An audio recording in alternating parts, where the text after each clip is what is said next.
Hey guys, do you get enough sleep? Because I know that I don't. But it's incredibly important, so today I'm going to look into the science behind sleep and just how important it really is.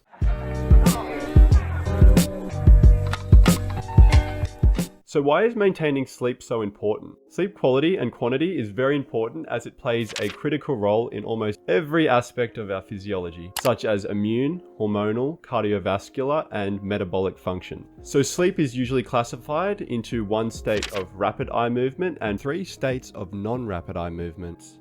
Each stage is categorized by different brain activity, blood pressure, breathing, endocrine function, body temperature, and a whole host of other biological functions. Each stage of sleep is important. For example, the first stage, REM sleep, which is categorized by periods of dreaming, is hypothesized to be important in the development of brains. And we know this because infants, as well as other immature animals, spend the majority of their sleep cycle in this REM sleep to develop motor function and memory. Non-rapid eye movement sleep is dreamless sleep and is the deepest stage of sleep. This is when the body repairs and when the muscles and the immune system strengthen. It's also worth noting that external factors such as what we eat, drink, or the drugs we take can have a direct impact on the stages of sleep we spend most of our sleep cycle in. You could imagine that athletes want to put a high value on maintaining their diet and sleep behaviors to encourage non-rapid eye movement sleep, and that's because they want to restore and grow their muscles.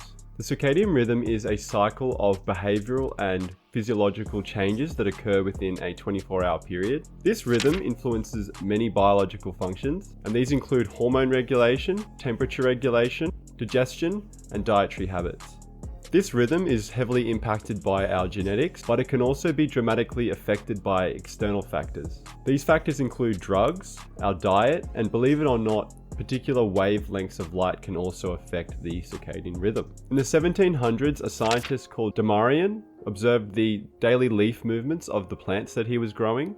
It was common for these plants to open and close within a 24-hour time interval, and this was thought to be because the sun's light affected the cells of the plant. However, he then grew the plants in constant darkness, and what he noticed was the behavior of the leaf movements remained unchanged, whether it was in the light or the dark.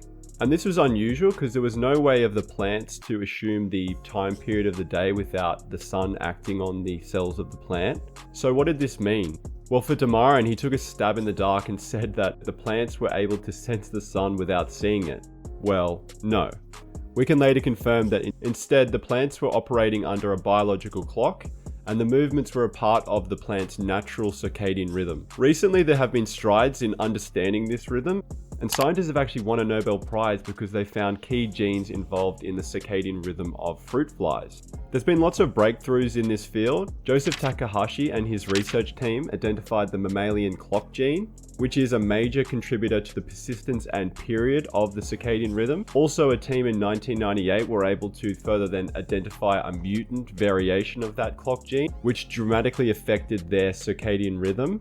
So flies heterozygous for the gene had their circadian periods lengthened, and those homozygous for the gene lost their circadian rhythm entirely.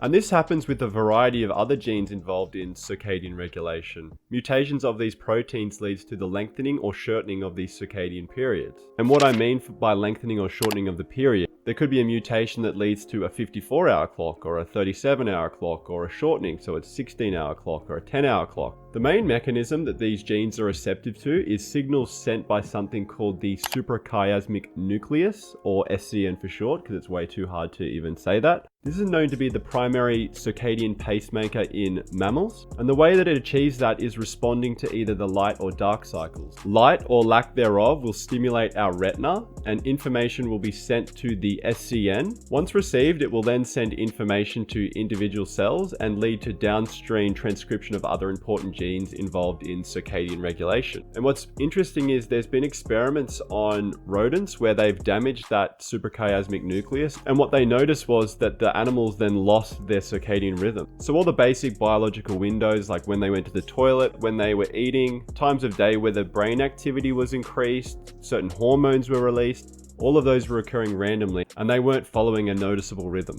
So now that we've talked about the SCN and its role in circadian rhythm, what we'll do is reflect. So natural light stimulates our retina, which will then send signals to that suprachiasmatic nucleus in our brain, which will then relay signals to individual cells, but it also sends signals to something called the pineal gland.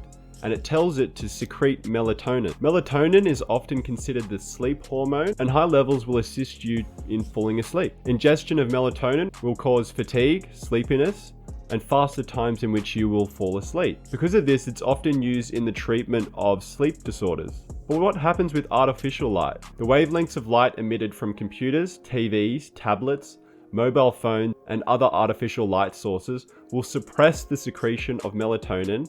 And as you can see here, blue light causes the greatest inhibition of melatonin, and ultimately it will delay the onset of sleep because you won't feel as tired, and the time it takes you to fall asleep will increase. So what is the mechanism of caffeine, and why does it promote wakefulness? It's based on one particular characteristic, and that's that it shares the same molecular structure to something called adenosine. But why is that important? Well, one of the many mechanisms of us falling asleep is the binding of adenosine to two receptors in our brain called the A1 or A2 receptor. So our neurons utilize energy in the form of ATP throughout the day to perform their many functions, and a byproduct of using that energy is adenosine. So you've got adenosine triphosphate. You're using those phosphate groups to activate certain proteins, and then what you're left with is the cleaved adenosine. And after a full day of getting to work, you can imagine that adenosine will build up in those areas. So the higher concentration and buildup of adenosine will cause it to bind to those adenosine receptors. So once it binds, it will signal downstream processes that will ultimately cause us to fall asleep or feel tired. And why is this important? Well, it's pretty good mechanism because it allows our body to know exactly when we need to fall asleep and recharge, replenish our energy, restore our muscles. So what does caffeine do? Well, because it has a similar structure to that adenosine, it will bind to that adenosine receptor, but it won't activate it and signal for those downstream processes, which will inevitably lead us to falling asleep. This process is called competitive inhibition, and it won't allow the adenosine to bind. But this has its limitations. Our body is actually quite smart, believe it or not, and it knows that we need to get to sleep eventually, so it will manufacture additional adenosine receptors. And this will do two things. Firstly, it will allow free-floating adenosine to bind to those additional adenosine receptors, and this will cause us to feel drowsy and we'll go to sleep. And secondly, it will minimize the effect that drinking a standard volume of caffeine will have. And this is because it takes a greater concentration of caffeine to bind to all those additional adenosine receptors. So now let's think about the effect that this has on a person that drinks lots and lots of caffeine. Adenosine receptors will be upregulated and increasingly expressed. Firstly, the person would develop a caffeine tolerance. They would need more caffeine to compete with the growing number of adenosine receptors that are there. So let's now imagine if someone was to drink lots and lots of coffee and then they were to quit cold turkey.